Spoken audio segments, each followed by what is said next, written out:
او یوه خبره طالبانو علامه طنطاوي دا کړې وي دا علوم طبیعیه څه دي چې دا موږ علوم عصریه ورته وي دا علوم طبیعیه دا ټول طالبانو د دین درس د اصل کې که تاسې وی علوم طبیعیو کې ورننوځئ زده یې کوئ دا ټول دین زده کوئ تاسې بیا تاسو ته معلومات کېږي او رښتیا وایي طالبانو که ته هر یوه مسئله د علوم عصري راواخلې هغه طالبانو د دین درسول دي هغې سره دین مخته بول دي او یوه خبره طالبانو دا کړې ده وي د الله عز وجل په دې دنیا کې عادت دا ده چې هغه ګوري طالبانو دا ډېره خوندوره خبر ده په دنیا کې د الله عادت دا ده هغه څوک په دنیا کې پرېږدي چې د هغه نفع خلکو ته رسېږي چې نفع یې خلکو ته نه رسېږي هغه نه پرېږدي الله ګوري طالبانو ورونو تاسې په دې ټوله دنیا کې فکر وکئ وروسته په دې خبر بیا لږ وروسته نور بحث هم کو طالبانو ورونو افغانستان کې یو حکومت راغی جمهوریت په نامه باندې 20 کاله په دې ملت باندې تیر کړل د هغه مشرانو ګورئ طالبانو ابن خلدون په دې باندې یو علمي بحث کوي چې کله حکومت نفع چاته رسیږي ولس ته د حکومت چاته نفع رسیږي ولس ته نفع رسیږي نو ولس څنګه کیږي ترنه چې خوشحال سو دا حکومت دا ولس ړنګوي که دوام کوي که چیرته د دې حکومت نفع چاته نه رسېده ولس ته ولس تر په تنګېږي او که ورسره خوشحاله وي نو چې په تنګ سو د حکومت په مقابل کې څوک کوي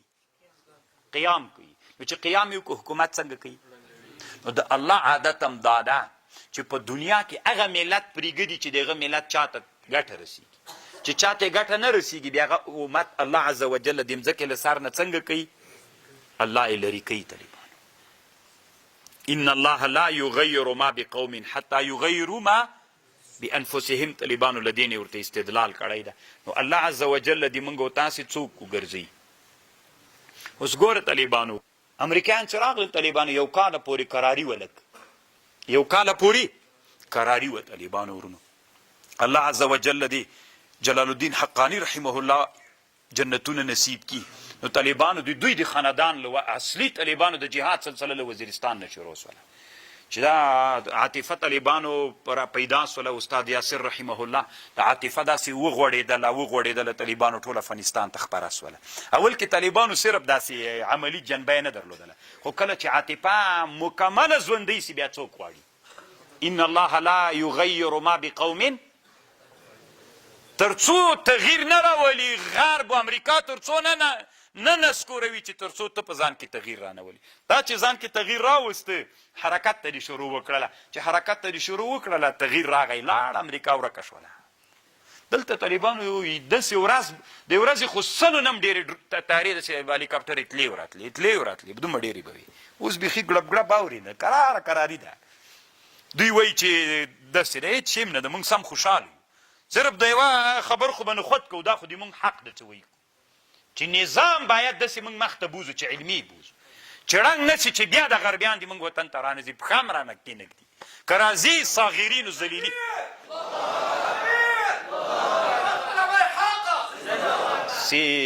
پښه هم رانه راکېنږدي که راځي داسې ذلیلان به راځي که نه لکه هغه جزیه یې چې ورکوله داسې ذلیلان به راځي دا خو طالبانو دا خو مو غوښتنه ده چې دا عاطفې په موږ اوس طالبانو تاسې فکر وکړئ ان الله لا موږ ډرون جوړوی سو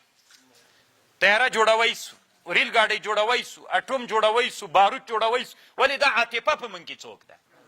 مړه ده اوس طالبانو که زه راجیګ سم یو بل ملال ته راجیګ سي یو بل ملال ته راجیګ سي یو بل ملال ته راجیګ سي تاسې کې دا عاطفې څوک سي د علوم عصري او عاطفې په دې ملت کې راژوندی سي او راژوندی دي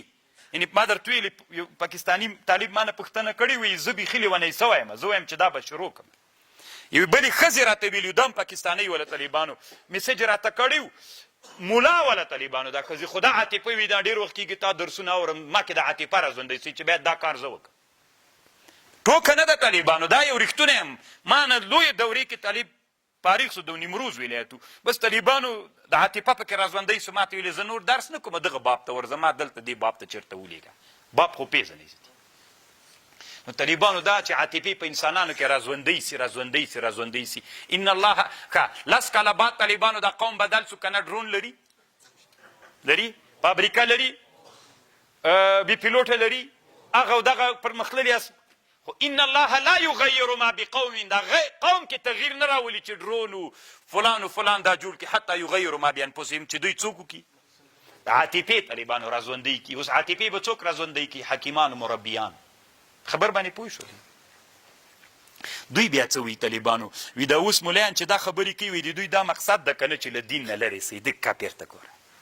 موږ څه وایي طالبانو؟ دین خو بېلغه دي موږ ده هغه بېلغه دي موږ دا به بېلغه موږ څنګه کوو؟ هغه خو مو اصل ده خو له دې سره چې څوک ملګری کړو علم ملګری کړو طالبان مرغۍ یو وزر باندې مزل کوي که دواړه وزرونه یې تور واغونده که نه ته بیا ګوره ورته پتنګ خو به نه یه حب څه د طالبانو؟ مینه. علامه طنطاوي وایي مینه په ټول نظام د الله کې سته. هیڅ داسې شی د الله د مخلوق نسته چې په هغه کې مینه نه وي. مینه څوک ده؟ مینه نبراس د دې عالم ده. که مینه نه وی طالبانو اور څه د طالبانو؟ دا اور انجینر اور چی نه جوړ ده؟ اوبه له چا نه جوړېږي؟ اکسیجن هایدروجن. دا طالبانو مینه ده که بل شی؟ که د دوی دواړو مینه نه وی طالبانو ټول عمر چې اکسیجن سر وهلی وی طالبانو هایدروجن سره نه وی یو ځای سوي د هغه د ملاقات غوښتنې نه وه کړې اور به بل سوي وی اوبه پیدا سوي نه. دنیا څوک ده؟ مینه ده طالبان. اوبه چې منځ ته راځي دا څوک ده؟ مینه ده طالبان. نبراس د دې عالم څوک ده؟ دا مینه ده طالبان. چې مینه دنیا کې نه وي محبت نه وي هېڅ کله دنیا کې څوک نشي راتللی.